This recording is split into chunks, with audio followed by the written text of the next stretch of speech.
There's our clinic in Adelaide, Brain Health Clinic, does this sort of treatment. I think there may be one or two others around, much smaller than us. It's available in other states and other cities and around the world. It's an emerging, in fact it's been around for a long time, and neurofeedback therapy has been around for quite a long time. But it's taken a long time for the evidence to slowly build that it actually has some sort of reliability and validity. And we're now at that stage where in many areas there is good evidence of its efficacy. So it is available and it's accessible, yeah. But it can take time and it can be expensive. So, yeah, that's what I was going to say. So would it be basically you need to source that and then pay for that service as opposed to being provided through statewide services? Yeah, I mean, I'm a psychologist and as you may or may not know, the government through Medicare feels that 10 sessions is sufficient to treat people for psychological disorders. It doesn't always, takes sometimes a little bit longer, more often than not. And that's the way it is. I mean, the brain is one of the last territories to be won over in the world of medical science, or clinical science, I should say. I mean, the NDIS is doing a good job now with kids with disability. They're actually funding a lot of kids, a number coming to our clinic to help them with their problems, particularly in ASD, autism spectrum disorder. We're getting very good results with that. But otherwise, it's just expensive, and But the point is, if you've got a good chance of success, and there's a good assessment profile, then it's probably going to be worthwhile. And if it doesn't work initially, then let it go. But if it does, then you make a judgment as to whether it's worthwhile in the long run. If we've got another question at the back.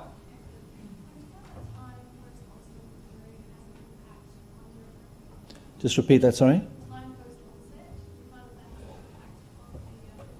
Well, yeah, I think, look, with traumatic brain injury, the story is get in quick and fast, definitely, for a number of reasons. You get a lot of inflammation can occur very early. You want to try and deal with that if you can, and electromagnetic field therapy is a good way of dealing with that, at least based on the evidence.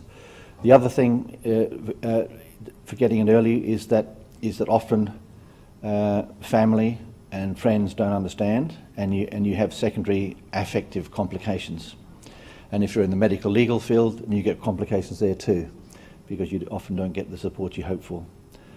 With some of the organisations that are coming out now, that is changing, fortunately. I mean, Brain Injury SA is doing a great job, and there are other organisations like Lifetime Support that are coming on deck and doing what I think is something that's been long needed. Yeah. Over here. Two quick things. The first thing, have you got a slide of your one would hit down the fairway and land in the fairway? Yeah. I've been working on that for 40 years. Second of all, as living with a brain injury like I do, I suffer from several of these things all rolled into one unfortunate package. Treating things separately, is that something you see as being ongoing thing, or can you treat things as a whole? Well, it depends on the complexity. I mean, sometimes if you've got different areas of the brain that are not working well and they're dealing with different functions, you probably want to deal with those individually. But I actually had a stroke due to a medical malfunction, and obviously I suffer from left side deficiencies, visual, memory, just cognitive problems. So with treating this with that CAT thing, or identifying that, does it identify separate things, or is it? yeah, the different frequencies that we identify that are abnormal and the different areas of the brain that are implicated in our assessment would indicate we can do it in one go, or we might need to do it in multiple goes. It's a case-by-case basis. And one thing I can say, and I've got to mention it before, is that certainly in my experience, one of the hardest things to treat, even neurotherapy, is what I call pure memory loss. So if you've had some damage to the actual learning mechanisms of the brain, that's very hard to treat with neurofeedback therapy, because those are the very mechanisms you need to make the change. So it's a bit of a problem, that. Yeah. Do these systems work well for people with hypoxic brain injury? They could and they can in principle, because essentially you're dealing with, I guess, lowered function. You can often see that in the QEG. You can see the effects of hypoxia normally in terms of either lowered voltages in the EEG or increasing slow wave activity. And so through neurofeedback therapy, what we would do is we'd try and encourage that slow wave activity to go away and encourage the faster information processing activity to occur, definitely. Sorry. The proxy settings that you mentioned, was there any particular preference why you chose the targeting or the brightness? Do you have auditory feedback as well, or do you have other examples?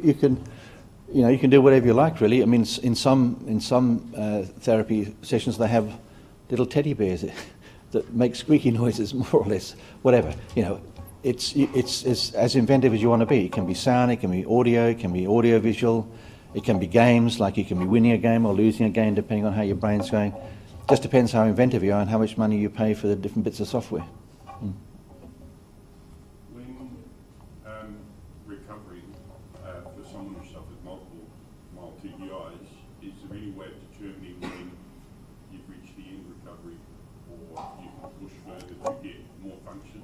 Yeah. Is there any way of assessing that properly? Well, I mean, yes. There are a couple of ways of doing it. First of all, you could look at. I mean, what we do in our clinic is we would have a basic symptom profile, and we would be tracking. And this is a qualitative assessment. We'd be tracking that week by week or fortnight by fortnight, and we'd be looking for the point when we reach some asymptote. Well, first we're looking to be seeing gains, obviously, and then we'd be looking to see the point when we reach some limit to those gains, some flat level. And so if you reach that plateau, can it be pushed through again to step the plateaus up? Probably not. I would say if you've reached the limit, that's as far as you can go.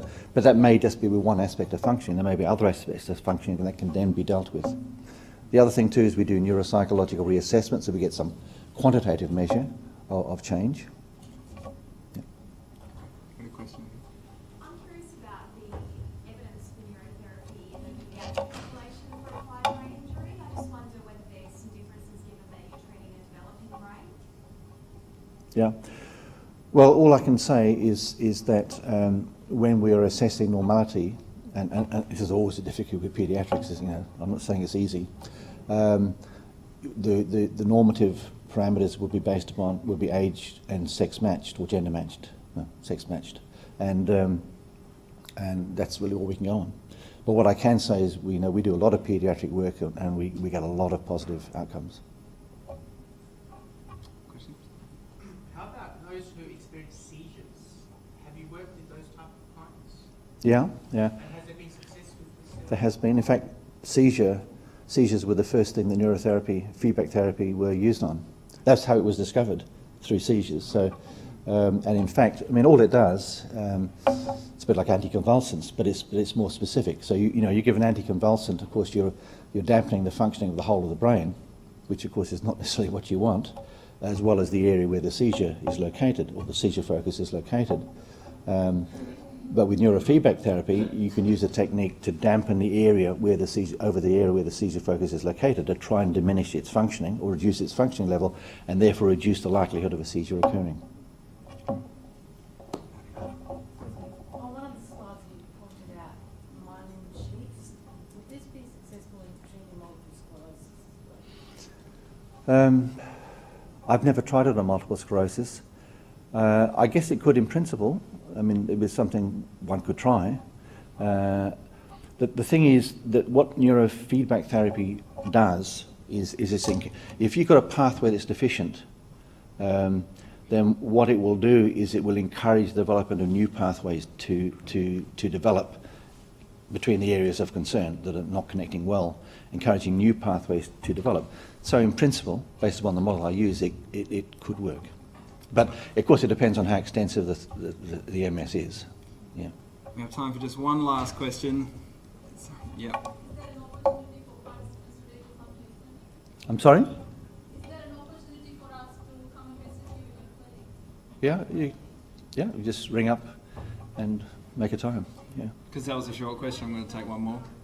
Having raised up a grandson with acquired brain injury,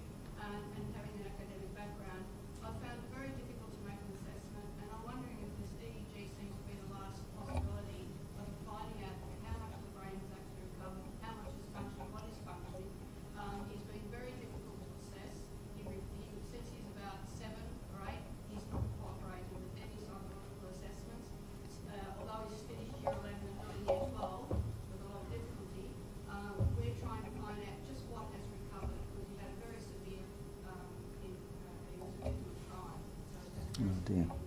So I'm wondering if I come and see you, can you, give me some, Well, well, I mean, if the person's compliant to having an EEG done, we could certainly do it and do an assessment to see what's abnormal or not, definitely. Certainly, the sort of stuff we do is usually the last bastion. You know, when nothing else has worked, they come and see us. Yeah. All right, that is all the time we have for questions this morning, but if you do have further burning questions, please get in touch with us at Brain Injury SA, or you may be able to catch Richard in the morning tea break. I just wanted to say a final thank you to Richard. I mean, I thought it was a fantastic presentation. It's so exciting, I think, to learn about how Richard is helping people with brain injuries. I love the idea of neurotherapy being a foundation to address underlying dysregulation in the brain, and then people can gain more benefit from counselling and talking therapies. And I think it's just a wonderful illustration of how much we're learning about neuroplasticity and how the brain can change and heal following injury. And I think that's so exciting. So please join me in thanking Richard once again, and we've got a little token of our appreciation.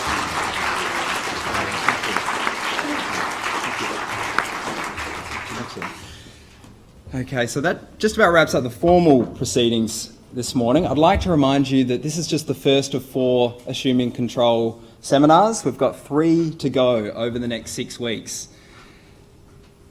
We've got Amber Halliday and Brent Riley coming up next time, 2 sporting champions telling about their remarkable stories of recovery after brain injury. We've got some really experienced practitioners, Jane Searle and Margaret Mayo, talking about the Feldenkrais method for people with movement difficulties after brain injuries. And we've also got Dr. Mark Rogers talking about low-intensity light therapy, which was mentioned briefly today, in a session titled Healing the Brain Through Light. So we really hope you can join us for those sessions as well. Thank you for coming along today. Please enjoy the morning tea on offer, and we hope to see you next time. Thanks.